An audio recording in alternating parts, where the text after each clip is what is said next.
नमस्कार दोस्तों, स्वागत है आपका हमारे इस यूट्यूब चैनल गतिमान एकेडमी में। दोस्तों आज की क्लास में हम मध्य प्रदेश जेल प्रहरी एग्ज़ाम का एनालिसिस करने वाले हैं, जो कि दोस्तों मैंने पेपर आज लिया हुआ है वह है 13 दिसंबर का सेकंड शिफ्ट मतलब इवनिंग शिफ्ट वाला क्वेश्चन है।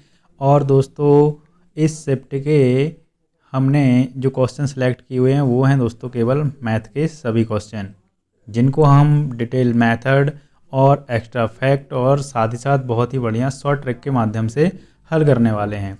क्योंकि जैसा आप जानते हो कि किसी भी एक एग्ज़ाम के जो सभी शिफ्टों के क्वेश्चन होते हैं उसमें से कुछ क्वेश्चन होते हैं जो इधर उधर उन्हीं एग्ज़ाम के किसी न किसी शिफ्ट में फंस रहे होते हैं या आ रहे होते हैं या फिर उसी पैटर्न के आ रहे होते हैं। तो इस दृष्टि से आपके लिए यह वीडियो देखना महत्वपूर्ण भी बन जाता है और इन क्वेश्चनों को हल करना भी महत्वपूर्ण बन जाता है। तो चलिए शुरू कर लेते हैं। क्वेश्चन फर्स्ट है दोस्तों, निम्न में से सबसे छोटा ज्ञात करो। 30/40, 35/40, 31/35, 33/35, इनमें से हमें सबसे छोटा बताना है दोस्तों। तो अगर आप देखें कि इन दोनों के भी हर समान है और यहाँ पर इन दोनों के हर समान हैं, ठीक है ना। तो अगर इन दोनों में हर समान है तो जो बड़ी संख्या है वो बड़ी हो जाएगी, तो ये तो पहले ही कैंसिल हो गया इन दोनों में से। इसी तरीके से ये वाला कैंसिल हो गया पहले से। अब हमें केवल कंपैरिजन जो करना है वो करना है दोस्तों 33/40 में तुलना करनी है और 31/35 में तुलना करनी है। क्लियर है। और यहाँ से इसको हल करने के लिए या तो आप भाग दे सकते हैं या फिर कैंची गुणा या तिर्यक गुणा कर सकते हैं। और उसको आप दोस्तों जब हल करेंगे तो यहाँ छोटा भी कर सकते हो, 5 7 35, 5 8 40। 8 का गुणा आपको 31 में करना है और 7 का गुणा आपको 33 में। तो 8 का 3 गुना दोस्तों 24 होगा, ठीक है ना। और 8 का 8, तो यहाँ से 240 और 248 ये वाली भिन्न बनेगी जो वैल्यू वो बनेगी 248। क्लियर है दोस्तों। हम नेक्स्ट देखते हैं। ये 7 का गुणा जब 33 में करेंगे दोस्तों तो 7 का 30 गुना होगा 210। कितना होगा दोस्तों 210 होगा। और 7 का 3 गुना 21, ये इसमें हम ऐड कर देंगे तो 1 3 और ये 231। अब 231 और 248 में भाई छोटा कौन है और बड़ा कौन, तो छोटा 231। इसका मतलब दोस्तों जो फाइनली हमारा आंसर है वो क्या है 33/40। क्लियर। आई होप कि आपके लिए बात समझ में आ गई होगी। बाकी आप कई तरीक़ों से इस क्वेश्चन को हल कर सकते हो।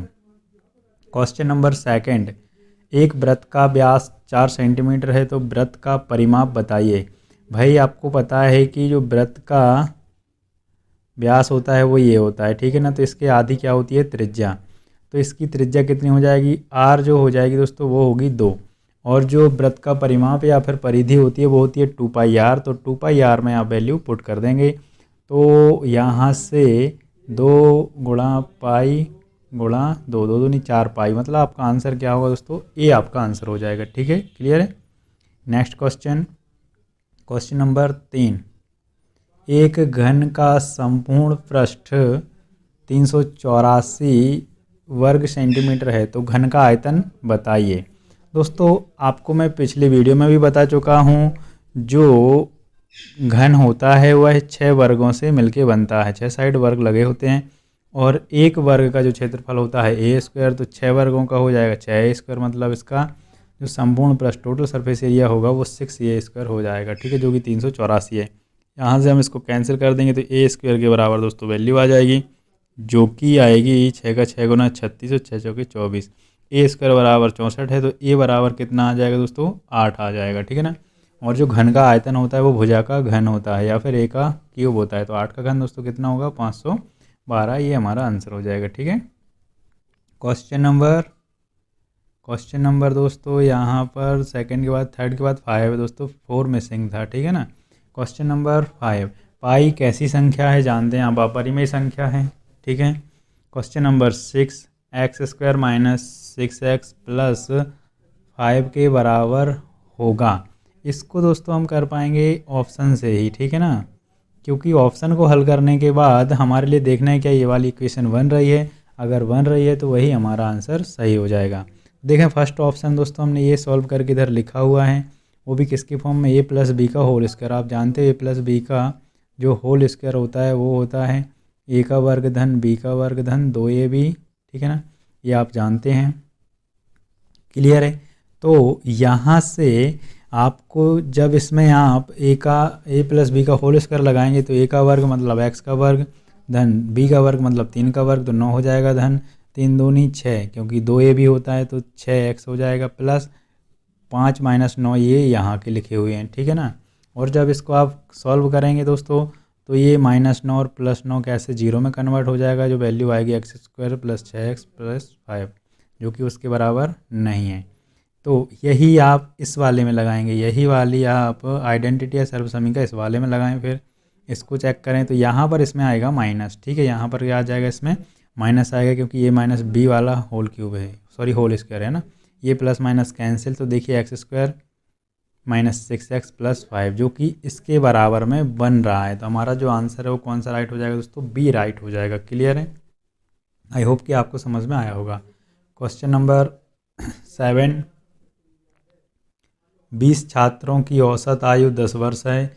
एक शिक्षक जुड़ जाने पर औसत 2 वर्ष बढ़ जाता है, तो शिक्षक की आयु ज्ञात करो। ठीक है, देखें भाई ये वैसे तो सिंपल है कि 20 छात्रों की औसत आयु 10 वर्ष है, 20 का गुणा 10 में करेंगे तो कितना आएगा, 200 आएगा। ठीक है, जो कि वर्तमान में एक शिक्षक जुड़ गया, मतलब 20 की जगह कितने लोग हुए भाई, 21, तो औसत आयु 2 वर्ष बढ़ जाती। 10 से कितनी बढ़ गई, 2 तो हो गई 12, तो 12 गुणा 21 करोगे 252। 252 में से अगर आप अब 200 घटा दोगे तो क्या आएगा, 52 आपका आंसर हो जाए। एक तरीका ये है, ये कब, जब आप चीज़ों को उतने ढंग से नहीं समझ पा रहे हैं, अगर आप बेसिक तरीके से करना चाहते हैं। इसी को अगर आप डायरेक्ट करना चाहते हैं तो भाई देखो, एक शिक्षक के जुड़ जाने पर औसत आयु 2 वर्ष बढ़ जाती है। ठीक है ना, तो भाई पहले 20 लोग थे, एक बढ़ गया 21 हो गया, है ना, 21 हो गया, 21 गुणा 2 वर्ष आयु बढ़ जाती है सभी की, तो 42 वर्ष।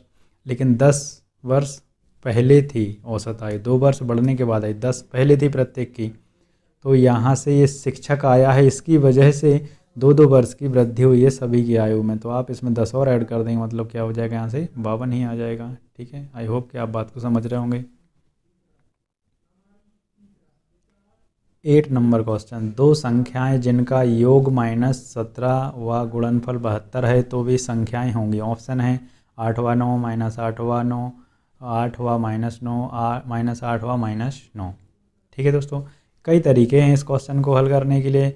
एक तो आप लिख सकते हो ऐसे भाई कि a + b का टोटल -17 है, a × b का टोटल 72 है, और आप आइडेंटिटी भी लगा सकते हो, आप गुणनखंड विधि से भी निकाल सकते हो, है ना, आप समीकरण भी बना सकते हो, क्वाड्रेटिक इक्वेशन, द्विघाती समीकरण। लेकिन उन सब में मैं आपके लिए नहीं ढकेलूँगा, मैं बोलूँगा आप डायरेक्ट करें। ठीक है, डायरेक्ट कैसे करेंगे देखते हैं। a × b की वैल्यू 72 है, तो हम दो संख्याओं के ऐसे पेयर बनाते हैं जो गुणा में 72 बनाते हैं। 1 गुणा 72, 2 गुणा 36, 3 गुणा 24, 4 गुणा 18, 6 गुणा 12, 8 गुणा 9। अब हमको देखना ये है कि ऐसी कौन सी दो संख्याएं हैं जिनका योग करें तो -17 हो जाए और गुणनफल करें तो 72 हो जाए। तो भाई 1 और 72 का गुणा करोगे तो 72 तो होगा, लेकिन इनका किसी भी प्रकार से जो योगफल 17 नहीं हो सकता। दोनों को अगर आप माइनस में लोगे, -72 व -1, ठीक है, तो क्या बनेगा दोस्तों, -73, जो कि ऑप्शनों में नहीं है। ऑप्शन में केवल 8 और 9 दिखाई दे रहा है, तो हम इसी पे बात करते हैं। ठीक है ना, तो जब आप -8 + -9 करेंगे, ठीक है ना, तो ये बनेगा 9 8 17। कैसा बनेगा, माइनस का, हो गया सिंपल, 9 8 72 तो हो ही रहा है। तो आपका आंसर क्या हो जाएगा दोस्तों, यहाँ पर डी। क्वेश्चन नंबर 9, 2 करनी 2 + 5 करनी 3, 2 करनी 2 - 5 करनी 3 को हल कीजिए दोस्तों। तो ये तो सिंपल सा है यार, इसमें क्या करना है आपको, a - b का होल स्क्वायर कर देना है, और a - b का होल स्क्वायर जब आप करेंगे आप, तो a की जगह पे क्या है, 2 करनी 2 है, b की जगह पे 5 करनी 3, तो 2 दूनी 4 गुणा 2 मतलब ये 8 हो जाएगा, माइनस 5 25, 25 दिया कितना हो जाएगा 75, 75 में से आप 8 घटाएंगे, ठीक है, तो -67 ये आंसर हो जाएगा। ठीक है, क्वेश्चन नंबर 10, समीकरण 2x³ - 3x³ + 5x + 2 की घात बताएं। तो दोस्तों इसमें घात पूछी जा रही है। वैसे अगर हम देखें तो इसकी जो घात है वो 3 है, इसकी जो है वो 2 है, इसकी जो घात है वो 1 है, और इसकी जो घात है वो 0 है। यहाँ पर कभी भी ऐसे जो समीकरण वाले क्वेश्चन आते हैं इनमें x की पावर पूछी जाती है ना, x की। तो जब भी ऐसे सिंपल पूछा जाए कि भाई घात बताइए, तो यहाँ पर बड़ी घात पूछी जाती है, और बड़ी घात क्या है दोस्तों, x पर 3 की। तो आंसर क्या हो जाएगा, ए राइट हो जाएगा। ठीक है, क्वेश्चन नंबर 11, एक टोकरी में 12 लाल व 3 नीली व 9 नारंगी गेंद रखी है। यदि इनमें से कोई 2 गेंद ली जाएं तो उनके लाल होने की प्रायिकता, ठीक है। अब दोस्तों यहाँ पर 12 लाल हैं, 3 नीले हैं, टोटल 9 नारंगी हैं, टोटल कितनी हो जाएंगी दोस्तों 24 हो जाएंगी। गेंदें कितनी हो जाएंगी टोटल 24 हो जाएंगी, ठीक है ना। प्रायिकता का जो फॉर्मूला है अभिष्ट परिणाम और कुल परिणाम, अभिष्ट परिणाम बटे में कुल परिणाम हमको लिखना होता है, ठीक है ना। तो यहाँ पर 12 कितनी है दोस्तों लाल गेंदें हैं, ठीक है ना। और जब 12 लाल होंगे तो उनमें से एक लाल आने की प्रायिकता क्या हो जाएगी भाई 1/2, क्योंकि टोटल 24 हैं, ठीक है। तो 12/24 लिखा गुणा में, ठीक है।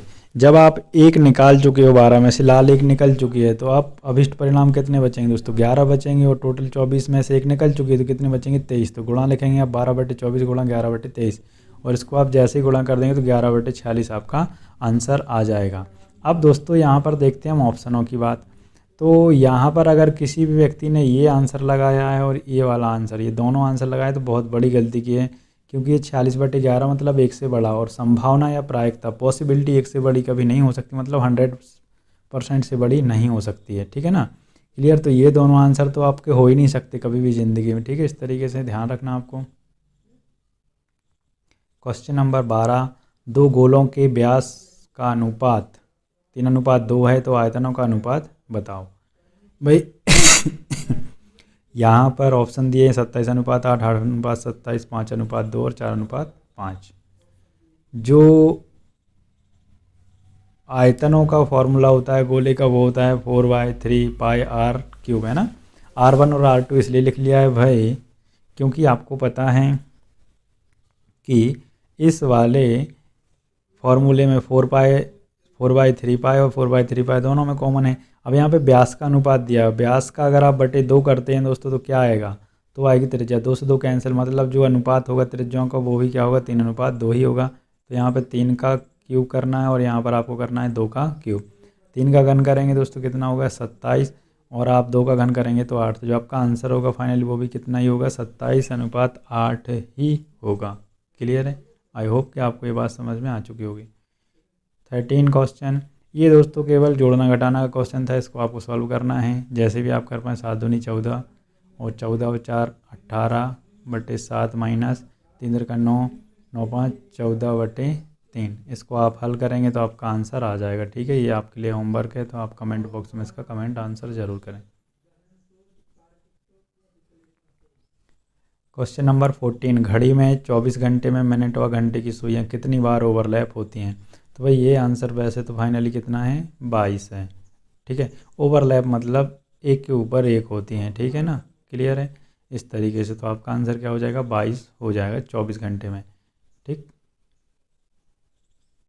क्वेश्चन नंबर 15, फ्रांसीसी ने 8.750 kg के केक को 35 लोगों में बांटने के लिए बोला, तो बताइए प्रत्येक को कितना प्रतिशत केक मिला।